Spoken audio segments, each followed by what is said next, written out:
for Liquid and disaster para sa Onyx PH. But now, we will be starting the last match of the day. Do or die begins para sa Onyx at para sa TNC. Of course, first things first, we're gonna be picking a map and we will be going to Expanding Rivers. Okay. So, nandiyan na naman ang Granger. Well, pero ito, dalawang teams natin, hindi masyado pinaprioritize yan. I will not be surprised kung fighter versus fighter ang makita natin dito sa may gold lane. Ang priority para sa TNC ay ang Lunox, Fanny Hayabusa para sa Onyx Philippines. Pwersahin ang palitan ng Yi Sun-shin at Lancelot.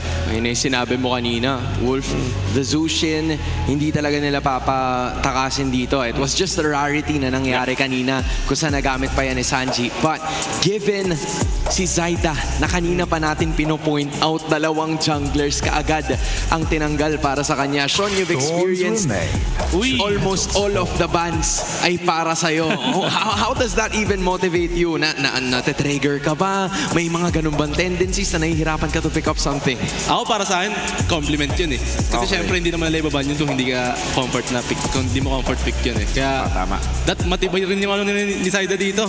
Matibay yung loob na mag-pick ng utility kung sakaling mauwi sa ganun. Yun nga pala yung sinasabi niya kanina, no? Baka sakali na mag-switch, mag-turn ng route itong si Zaida. Ang taas ng chance eh, kasi yung Yi Sun-shin na ma-open. Ang Onyx ba, gugustuhin ba nilang i-first pick yun? Pero at the same time, ayaw nilang umabot pa sa TNC yung Yi Sun-shin. Medyo lugi ang Onyx Philippines sa first set of bans natin dito. Kaya nila tinanggal yung Lancelot, no?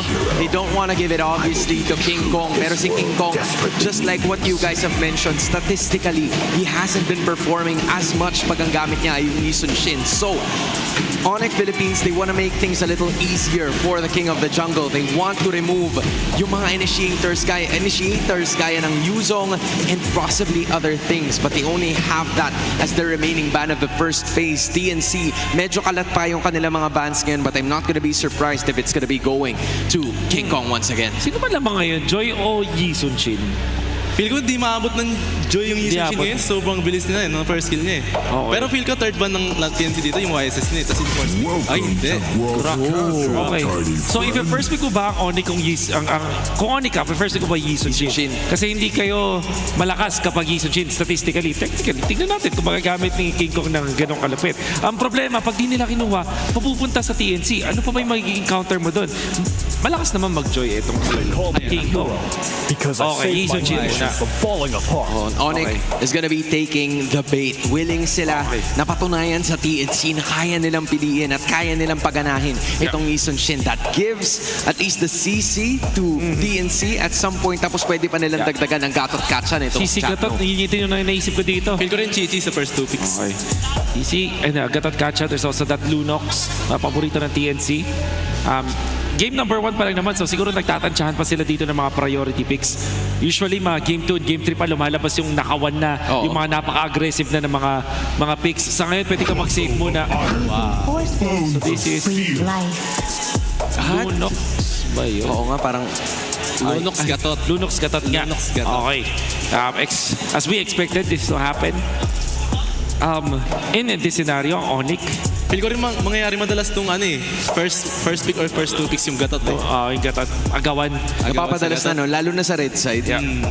So, ang Onyx, do have an option na kunin na yung Kimi sa scenario na to. O kaya yung CC, pwede, dahil bumalik sa kanila, pwede nilang gamitin. Kaya mo ng Lunox ang CC na one shot? Kaya naman. Kaya naman siya. Pero, kunwari, naka-Lunox na yung kalaban, pickable pa rin yung CC. Applicable naman siya. Since naka-Avengers naman yung Chichi, hindi siya madaling mababas. So, CC Kimi ang aking prediction dito, or CC. You've been itching for a real fight. There you go, Kalea. Naku. Bakit yung mga teams hindi masyado napaprioritize na Oo nga eh. kahit nga kayo eh. Sa dulo niyo pa pinipili yung Kalea ngayon eh. Ano meron sa Kalea ngayon? Feel ko nag-prioritize sila ng Kalea para mapapurify yung Lunox kaya para maisigang siya. Ooh. So it's a matter of those battle spells kasi parang wala masyado nagiging adjustment eh. It goes under the radar. Yung mga ganong klase ng conversations na very important din naman Yeah. dun sa idea nila for this game. But the Lunox got catch doon sa kabila. This might be an option for Zyda to pick up something already for his role or maybe something else. Depende sa kanilang pipiliin. It's Onyx At hindi ko alam kung narinig nyo, pero narinig namin. And ironically, It's the it's joy. the Joy Oo. na pipiliin ni Zyda at yung Yison Shin yung napunta kay King Kong. Ang nakakaano dito is ito naman yung sinabi nating potentially na mangyayari na na-predict natin, na nakwento natin bago pa mag-start yung draft, yung potential na Joy pang sagot dun sa Bison Shin. Pero sabi nga ni Sean, hindi daw ganun kadali nang abutin ngayon ang YSS. Kung meron kang gatot gacha, kasi hindi na ganun yung paglaro ng gatot eh. Baka ibawi mo sa XP lane. Ano pa bang mga XP na pwedeng pang-subsob sa Yison Shin? Ano, first choice yung Lapu-Lapu. Maabot at maabot yun lalo na pag first turtle. Kasi parang ngayon, laban na lang dito yung first turtle. Will it grant Kung sino manalo sa first turtle, immortality sila yung lalamang the whole or game. death? You're looking at it as of the moment, yung Yuzhong ang kanilang tinanggal. Tapos yung Alice pala, para naman sa kupunan ng Onyx PH. On the other hand, the Phobius was removed. So gaya nung sinabi ni Sean, buhay pa rin yung Lapu-Lapu na pwede nilang piliin in the second phase. Ang medyo tricky lang dito sa Kalea nung pagkapili nila yung Joy. Naging parang hindi na nila ma-control kasi si Joy sila, unless kumuha sila ng XP na hard lockdown, parang wala masyadong pambatay. Pero sa mga ganitong moments din, mako-consider mo na yung burst versus this Joy, katulad ng maybe yung Beatrix na ginagamit ng Onyx, pero parang, or Harit, pwede yata Harit pa rin sa side ng Oo nga, Onyx. no? Parang hindi pa siya sobrang pansinin dito. Pero given the situation, si Benny Cutie ang gagamit niyan sa kabila. He still has options to go for, you know, some fighter gold laners if he still wants to. So, para naman sa Onyx PH, we're still trying to figure out how comfortable Kelra is pag gumagamit siya ng mga fighter gold laners. Kasi yung Lapu-Lapu, bukas pa. There's even an X-Borg that they could choose from. Depende na lang kung paano nila execute. So Lapu-Lapu yung in-expect natin ban the Ruby. Instead, TNC, they will now have a chance na kunin itong Lapu-Lapu. Etong TNC tingin ko marksman. Land is our Okay, yun na nga. homeland, and it will soon be your burial ground. May dalawang path na pwedeng kunin ng Onyx. Pwede silang mag-esme dun sa, pwede silang mag-esme XP o kaya gold. And then a burst hero para dun kay para kay Super Parang Friends. lalabas na yung Kagura ni Prince. Kagura na. Kagura and Kalea, no? Kagura, Parang Kalea. twisted mind sila. Parang twist. Tapos Harit ni Nosha. Feel ko Yun, good no? pick rin yung Harit dito since hindi siya madaling magak ng Joy. Yung Harit. Harit, yeah. Harit. So Harit Kagura ang nakikita natin dito na option para sa Onyx. And kung sakaling babaguhin nila yung Esmeralda, yan ang isa pang pwedeng punta dito ng Onyx. stage, and I am There you the go. king. Arlo, pero si Lina Chichi ang Gold. kanila magiging turn. Easy gold lane. X-Borg ay available para sa TNC. Hinihintay natin yung para kay Benny o para kay Trimar. Exactly. Still the Parang gift. check yung X-Borg dito, Sir Sean. Tingin mo.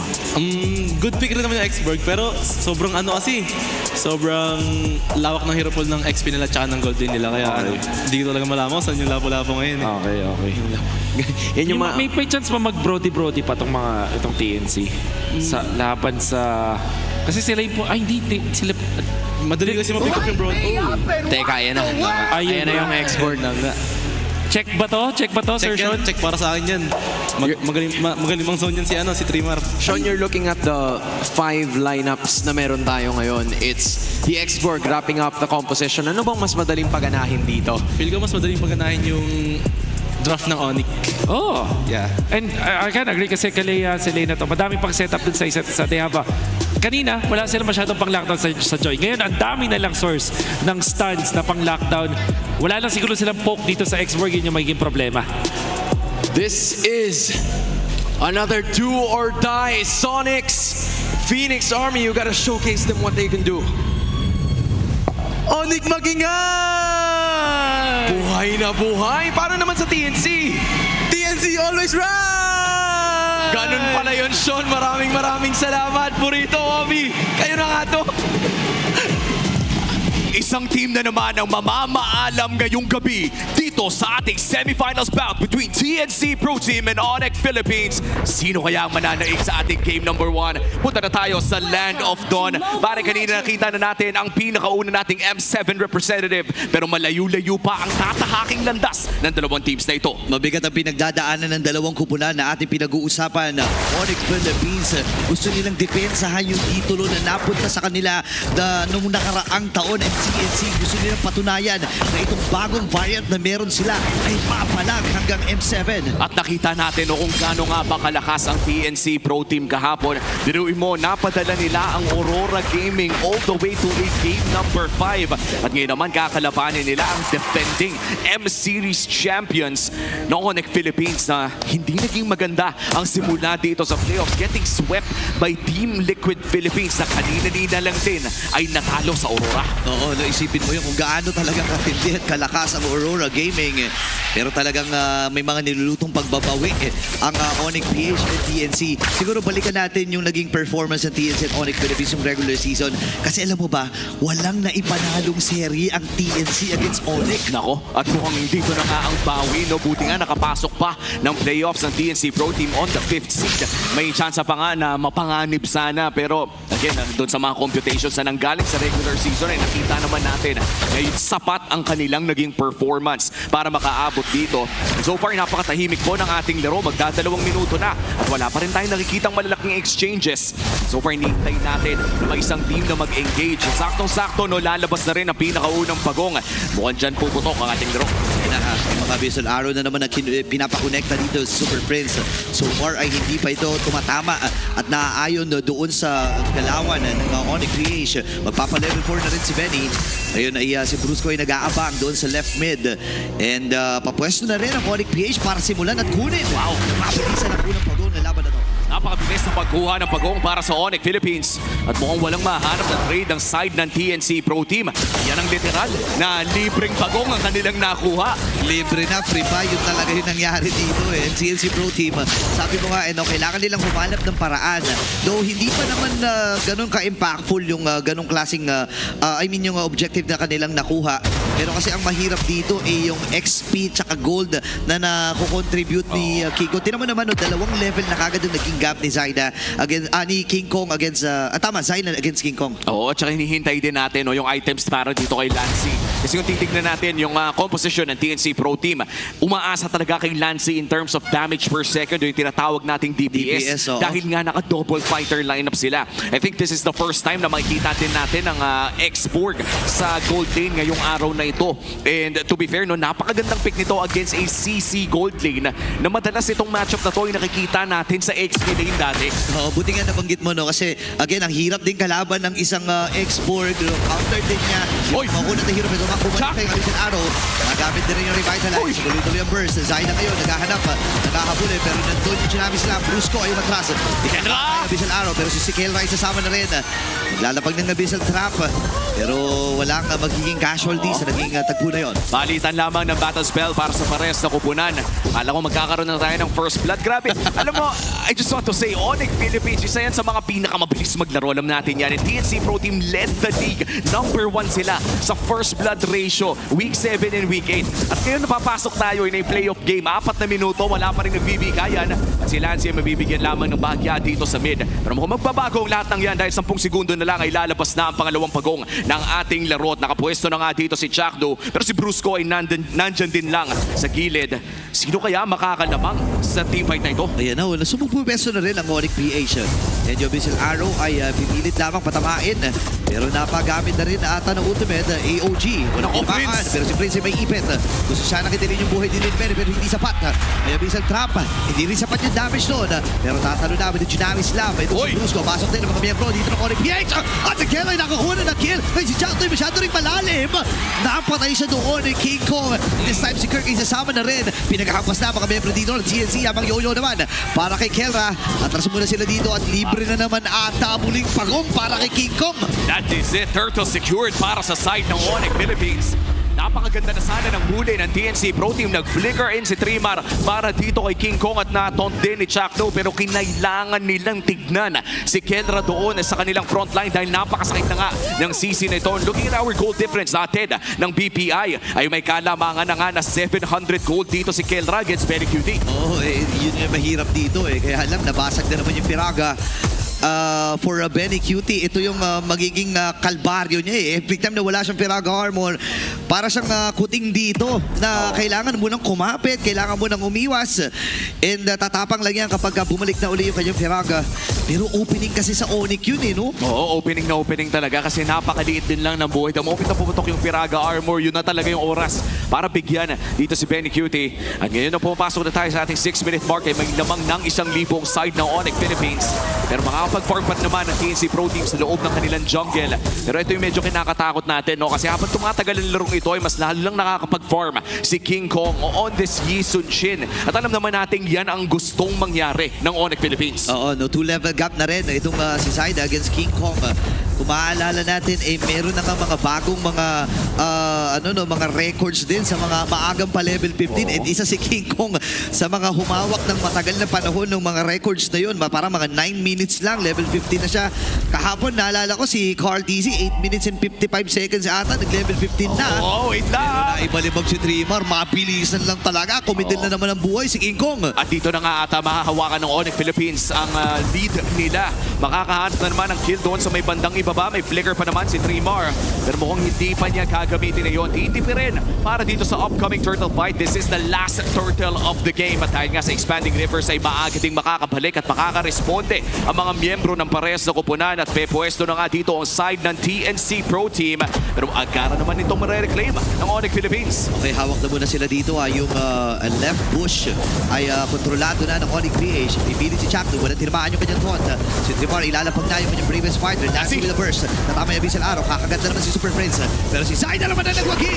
Kiko ay masyado atang malalim at iipit ata siya. Dancing! Kung meron siya traceless. Ngayon si Bruce Wayne tumano na.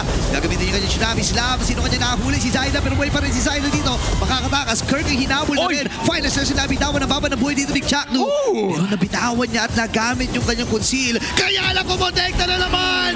That crucial Bissell Arrow from Super Friends ay papatayan si Benny. At nagiinit na nga ang Super Family. Nakahanap ng mga angulo si Kirk. At nakahanap din ng angulo dito si Trimar TZ. At si Kirk naman ata ang bibig niya. Pero final slash, hindi sapat ang buhay niya. Dahil papasabugin din ni Zaida with electrifying beats. Men, Onyx Philippines pa rin ang may hawak ng ating gold lead. At mukhang makakatori pa nga si Kelra sa taas. Yun na, pinabayaan na ni Keller dito at sasama na rin siya sa kanyang kupunan, sa kanyang mga super fam. And ngayon ay pa 8 minuto na rin pala.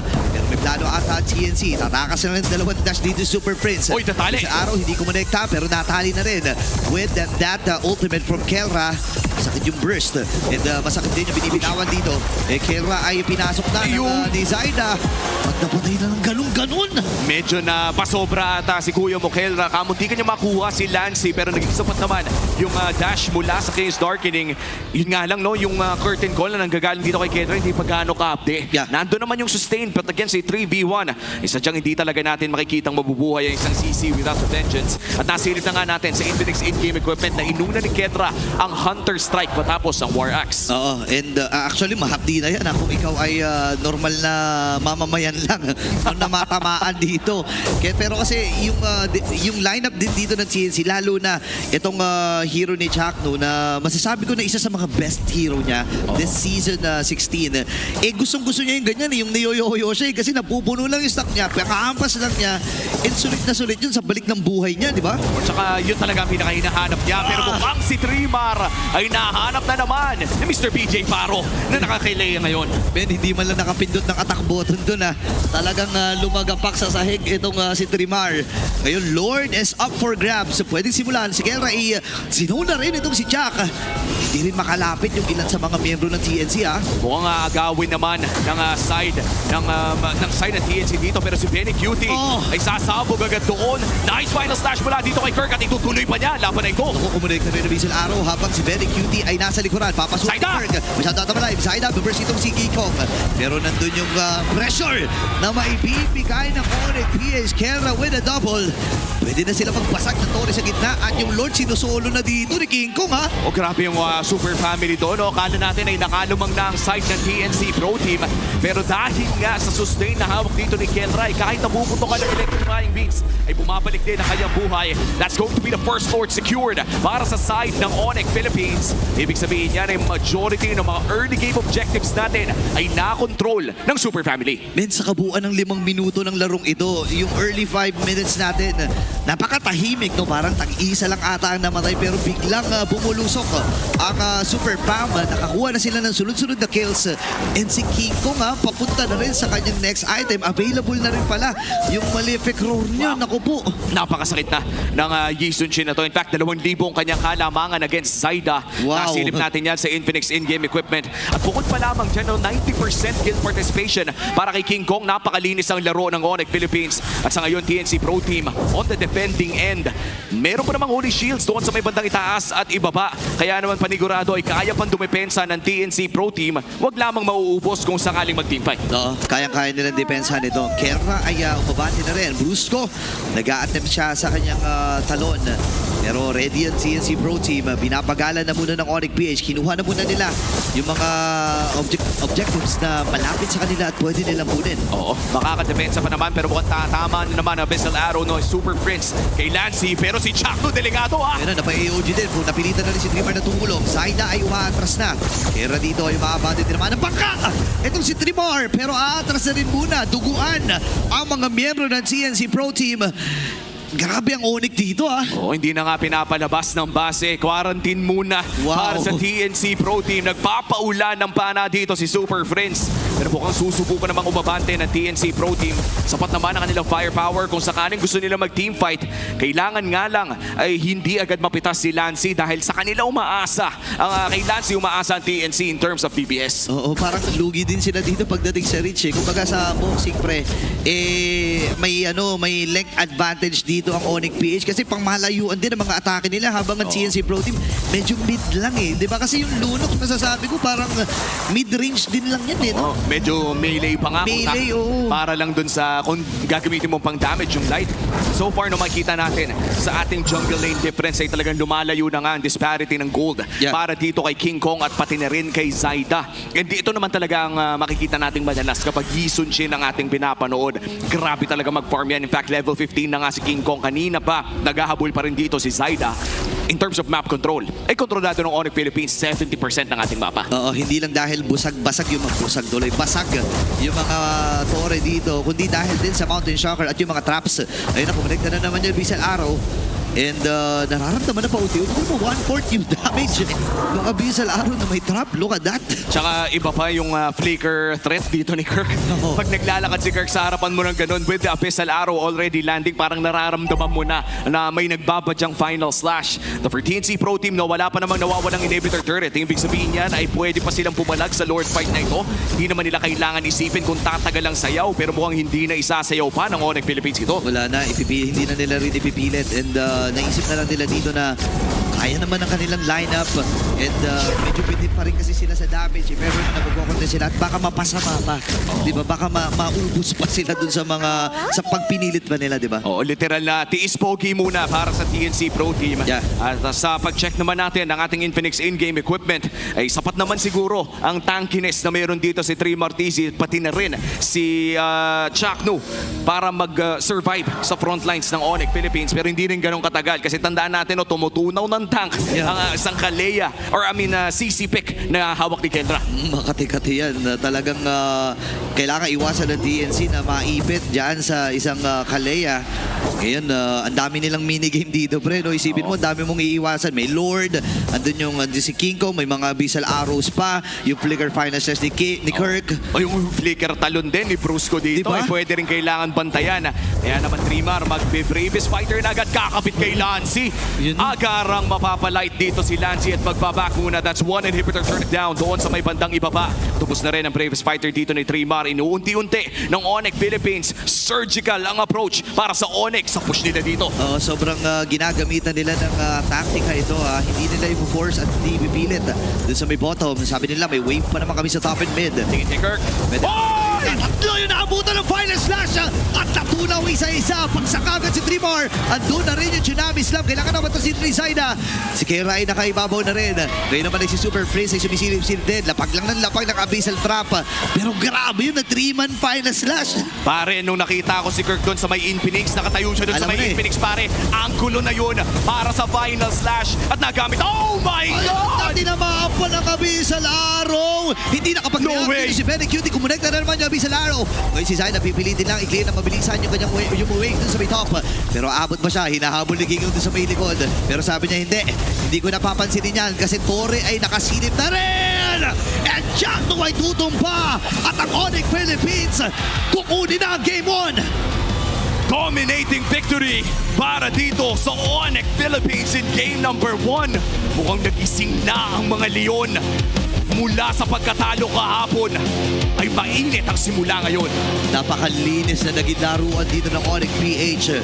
Hindi rin in-expect ng TNC Pro Team na babagalan ng Onyx yung early phase. Talaga parang sinakal, trinap, ang dami, binarubal ng Onyx Philippines. Pero tingnan natin kung paano nga ba i-breakdown ng ating panel. Punta na tayo doon. Maraming salamat sa ating mga casters, Onyx Philippines, giving everybody a reminder that they are still one of the top teams dito sa MPL Philippines. In that game number 1, it was just them waking at the right side of the bed. Samahan mo ng magagandang targets and thus finishing off this game. Gusto ko yung ginamit mong word, reminder. Kasi ito yung naramdaman ko sa game na to. And not because of the performance of Onyx Philippines, pero dahil dun sa dalawang importanteng heroes. For example, Super Prince at yung kanyang Selena. And then, nakita din natin yung Kalea naman ni Brusco. Etong combo na to mula sa Onyx Philippines, there was a time nung regular season and even before that na etong Kalea plus Selena, mortal sin kapag binigay mo yan sa Onyx Philippines. Kahit nga individually, nahihirapan yung mga teams paghawak nila yan. And we saw in this game a reminder of how strong this Super Prince Selena is. Parang nagising ang diwa, hindi lang ng Sonics, kundi pati ng team mula sa pagkatalo nila kahapon. You're looking at the MVP highlights right now. You were talking to me off broadcast about them hitting the right targets. It's not only Super Prince, but also Brusco paving the way para makapag-scale at makapag-farm ng maayos itong si King Kong na nababanggit nga natin from before na he's not used to playing just quality na Ison Shin, pero nagsi-step up yung iba niyang mga teammates for him. And then idagdag mo pa dyan yung pinakahuling final slash nitong si Kirk. So every single one of them is stepping up because they know that this is game time. Dami na namang pinakilig ni Kirk ngayon. Naku, Alam mo, ubus na sinabi mo, naman. sinabi mong nagising itong Onyx Philippines sa hands. Meron kasi ang coffee buddy dito sa Onyx eh. Si Noe, si aka Atoy R, Atoy aka R. Ryota. At ang kwento niya sa akin kanina, nadamay pa nga ako, nagpakape daw ang bossing. Hindi si Coach Yeb, pero si Ay. bossing Kyrie. Si Bossing Kyrie ang Grabe, nagpakape. from Indonesia with love. Baka may baka may, coffee magic. buff, no? May Baka may coffee buff. Oo, shoutouts kay Ryota, syempre. Yan. Tsaka shoutout din kay Kyrie, syempre. Alam na naman yan. Since nanonood siya ngayon, baka sinusuportahan niyo to. But hey, if there is anything na nakita natin dito sa Onyx Philippines, we're reminded of Kyrie. They were there internationally. Naglaban itong dalawang teams na ito. And it was Onyx versus Onyx. Pero quality. Quality lahat ng mga games na nakita natin sa kanila. And I think yan ang gustong ibalik. That's what Onyx trying to bring back in this series. Nung kasama natin si Sean kanina when the draft started, meron tayong mga na-mention at madami tayong na-predict ng mga heroes in fact. Nagulat lang ako nung sinabi niya na ang mas madaling i-execute is yung Onyx Philippines composition, which eventually ito yung nanalo. Lamang din naman din sa early game. Kasi kung ako ang tatanungin, parang sa TNC yung mas madali for me. And it's mainly because of strong lane dun sa side lane. Meron kang X-Borg, meron kang Lapu-Lapu, the Joy mahirap siyang hawakan dito. Pero siguro kasi iba talaga yung paningin ng mga pro players when it comes to ease of execution. Sa akin kasi itong mga skill shots ng Onyx between the Arlot, between this Selena, mahirap siyang i-execute. But Onyx Philippines made it look seamless. Kasi nga naman, sanay na sanay silang gamitin ito. Etong si Brusco, the way that he utilizes the Kalea, kung sino man yung umarap para sa TNC, inuunahan niya talaga. Actually, in the early stages, syempre target niya si Zaida. Yeah. Sa first turtle, sa second turtle, up until the third, yun yung target dito para kay Brusco. And madami siya nakuha assist in the early game. Pero pagdating ng dulo, nung humaharap na itong si Chakno, hindi siya nagdadalawang isip na gamitin yung Tsunami Slam for the control at biniburst agad ng mga members ng Onyx Philippines. In my head, hindi ganun kadali yung execution nun. Pero I guess sa utak ng mga pro players, yun yung straight up na win condition. That's probably why Sean himself said na mas madaling i-execute tong sa Onyx. Kumbaga tatanggalin mo na yung backhold, mas madali kasi meron naman kayo ng tools to be able to bring him down. You've mentioned a lot about the composition of Onyx, pero para naman sa TNC, would you say na naging malaking epekto talaga yung pag-cramp nila, pag-choke nila sa mga hero options nitong si Zaida? Kasi yung Joy, hindi natin madalas nakikita yan sa kanya. Sure, there are a lot of other assassins na posibleng nagagamit niya, pero hindi siya naiipit ng ganito. Yung siya talaga yung magiging target. How will TNC approach this earlier in the next games? So, to answer your first question, yes, sobrang nakaka-apekto siya, lalo na kasi yung TNC mismo yung nagban ng Lancelot. And to answer yung paano ba makakapag-adjust dito, ang sagot, ang easy answer to that is get the first pick, which is mukhang pwede magkakaroon man sila ng chance na piliin yun. And second is, wag na siguro nilang iban yung Lancelot. Kapag nakaban yung Fanny and Hayabusa, make sure na dalawang assassins pa yung open. And that was King Kong getting a lot more